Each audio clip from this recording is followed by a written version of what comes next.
Hello and good evening. Welcome to the Alpha IS Academy Current Affairs series, and I welcome you all to our YouTube channel. Uh, Sorry for the delay in the videos. We were working on our site, which will be up very soon in couple of days, and you can give the most, cheapest test ever in the history of UPSC, your prelims test series with us, and you can save a lot of money. आराम से घर बैठे मस्त एकदम UPSC pattern पे test दो and we'll convey the link to you soon. Thus, we'll begin for the day. So today's topic is about the biofuel. Biofuel क्या है? Biofuel is the fuel that is derived from biomass, जैसे feed stocks, है ना, जैसे लकड़ी से, गन्ने से, पौधों से, इससे जो हम फ्यूल निकालते हैं उन्हें हम बायोफ्यूल्स कहते हैं.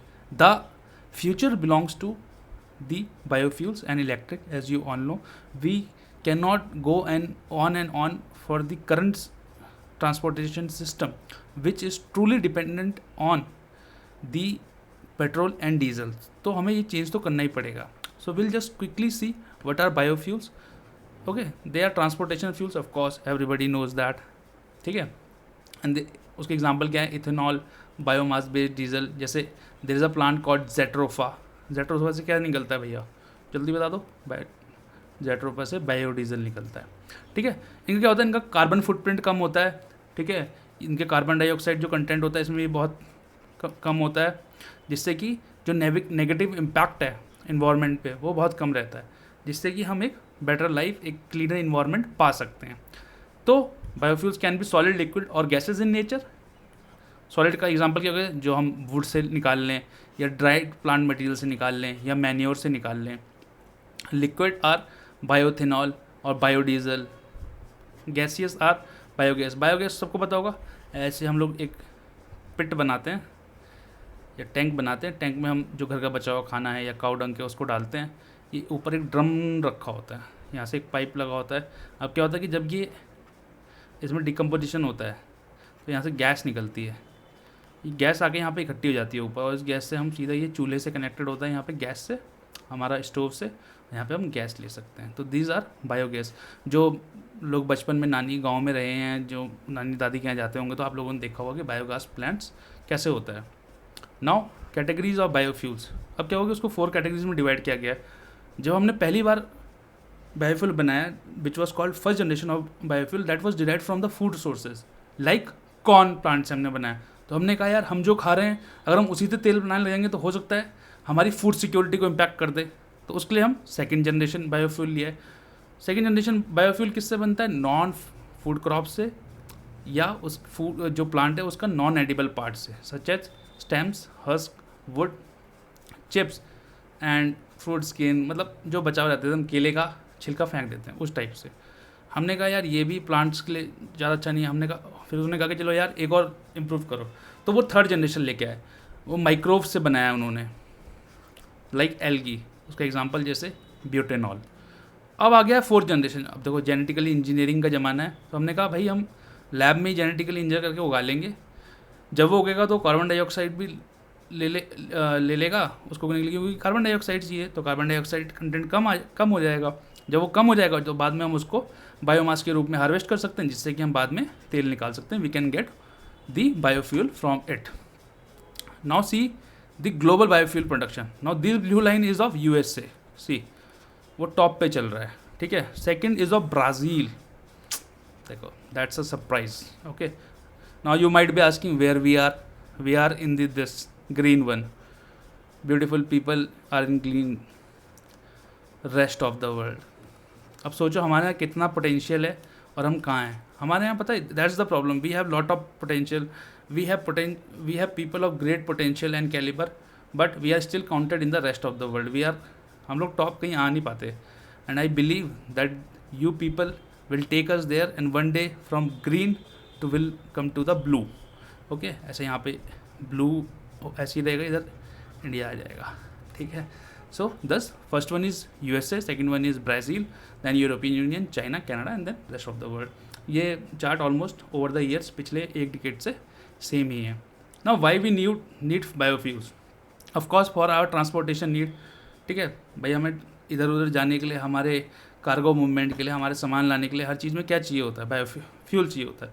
तो और उससे क्या होता है कि जो अभी हम करंट फ्यूल इस्तेमाल कर रहे हैं, जैसे डीजल और पेट्रोल, उससे क्या होता है, वो इन्वायरमेंट को नेगेटिवली इम्पैक्ट करता है। Thus we need a better approach towards biofuel production. तो हम देखते हैं कि इंडिया की अप्रोच रही क्या है। भाई इंडिया में 2003 में हम लोगों ने ब्लेंडिंग प्रोग्राम स्टार्ट कर दिया था। हमने कहा था कि 2017 तक हम 20% ब्लेंडिंग रेट कर देंगे, ठीक है। 2021 में government of India claims that we have reached 8.1%, ठीक है। Now why this delay was that कि शुगर केन की सप्लाई में प्रॉब्लम्स आने लगी, ठीक है। Oil companies were unable to get bids for most of the amounts offered for purchase. क्या हुआ था ना कि ऐसा होता होगा कि शुगर केन है, ठीक है, अब वो गुड़ के लिए भी जाना है और बायोफ्यूल के लिए भी जाना है। अब वो पैसे बायोफ्यूल के लिए सस्ता जाना है, तो भाई किसान जो होगा तो गुड़ के लिए बेचेगा या शुगर बनाने के लिए बेचेगा ना, शुगर मिल्स ज़्यादा हो गए। तो एक पॉलिसी नहीं थी हमारे पास, ठीक है। And due to that policy paralysis we are unable to reach what we expected. अब ब्लेंडिंग क्या होता है कि जैसे मान लिया 100 लीटर डीजल है, उसमें हमने 20 लीटर बायोडीजल डाल दिया, तो 20 कितनी ब्लेंडिंग होगी, 20% ब्लेंडिंग होगी। या मतलब 100 में 80 हमने डीजल डाल दिया, ये सॉरी गलत हो गया, 100 का 20 नहीं होगा, ठीक है। 100 लीटर अगर डीजल है टोटल हमारे पास, तो उसमें हमने 80 डीजल मिलाया और 20 लीटर बायोडीजल मिला दिया, तो ये 100 हो गया हमारे पास। उसमें 20% ब्लेंडिंग हो गई बायोडीजल की। Thus we need a very uniform policy and a new policy towards it so that we can, मतलब उसको एक डिफरेंट पॉलिसी चाहिए, हम उसको अलग करना ही पड़ेगा फूड से। तो अब वो सरकार को देखना होगा कि वो कैसे करते हैं, ठीक है। Now what are the implication, हो क्या रहा है कि इसको डीकपल करने के लिए, डीकपल मतलब अलग अलग करने के लिए, जो मैं आपसे कह रहा था कि अलग अलग करने के लिए, the sectors growth from high emission policy makers are scaling up efforts to deploy cleaner fuels for the sector. In particular, liquid biofuels has received a significant push. However, while biofuels help lower emission at the point of use, their life cycle impacts are heavily dependent on the biomass pathway adopted. ठीक है, और जैसे हम genetically engineer था, हमने उगाया और हमने सीधा यूज़ कर लिया। और जगह क्या हो रहा है, पहले क्या होता था, हमने एक प्लांट उगाया, प्लांट उग रहा है, फिर हमने उसे काटा, हार्वेस्ट किया, फिर उससे बायोफ्यूल निकाला। तो ये इस पाथवे पे बहुत ज़्यादा डिपेंडेंट है, तो इसको भी हमें डीकपल करना होगा। जैसे मैं कह रहा था ना कि फूड का और बायोडीजल का डीकपल करना है, ऐसे ही जो उसका पाथवे है उसको भी डीकपल करना है, उसको शॉर्ट करना है कि जल्दी से हम बना पाएँ, वही हमारे लिए सस्टेनेबल होगा ज़्यादा से ज़्यादा। तो will do a quick analysis. हुआ क्या था कि द की tenets of India's biofuel policy was to feed stocks, 2G feed stocks पर उन्होंने ध्यान देना था, ठीक है, और बायोफ्यूल ब्लेंडिंग रेट्स बढ़ाने थे। किससे बढ़ाने थे कि जो नॉन फूड क्रॉप्स हैं, या जो हम ज़्यादा से ज़्यादा नॉन फूड क्रॉप या एल्गी उगाएं या जेनेटिक इंजीनियर करके एल्गी उगाएं, उससे हमने बायोफ्यूल उगाने थे। हुआ क्या, हमने उल्टा फूड ग्रेन ही बढ़ा दिया, ठीक है।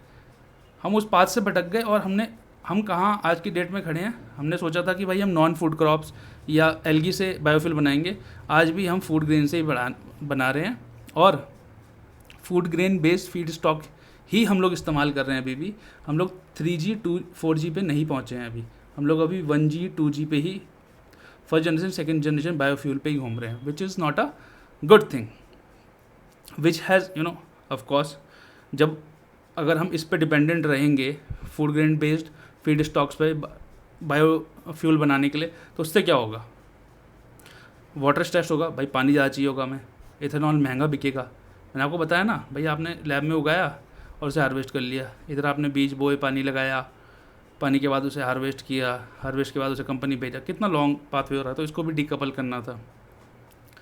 And distortion to agriculture supply chain, अब भाई खाने के लिए भेजें या तेल बनाने के लिए भेजें, ये कन्फ्यूजन हो जाएगा, ठीक है। और अनसस्टेनेबल लैंड यूज प्रैक्टिस, तो आपको पता ही है कि लैंड डिग्रेडेशन किस प्रकार से हो रहा है इंडिया में।